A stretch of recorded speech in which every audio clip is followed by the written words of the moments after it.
Intitulé «L'IA Ange ou démon» aux éditions du Cerf. Alors je vous pose directement la question, Madame De Villers. De votre côté, vous, votre point de vue, c'est plutôt ange ou plutôt démon? En fait, j'aime pas tellement, moi, les postures extrêmes entre la peur et la béatitude devant ces objets. J'ai tendance à me mettre au milieu. Et donc, vous C'est très m'avez suisse. vous m'avez demandé si c'était pas plutôt démon. Alors j'ai dit bon, peut-être un peu en ce moment parce qu'on ne sait pas encore bien réguler ces systèmes.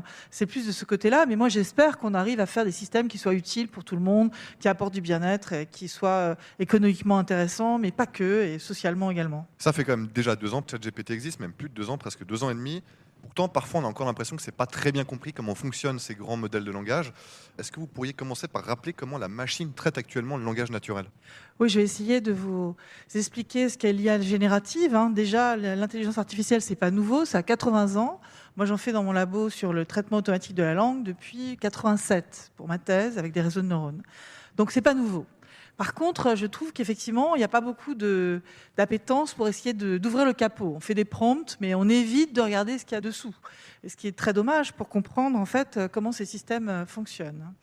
L'IA générative part du principe que c'était le Graal, hein, qu'on va encoder une sorte de sémantique automatique avec des algorithmes. C'est-à-dire qu'on va essayer de trouver les régularités contextuelles dans un texte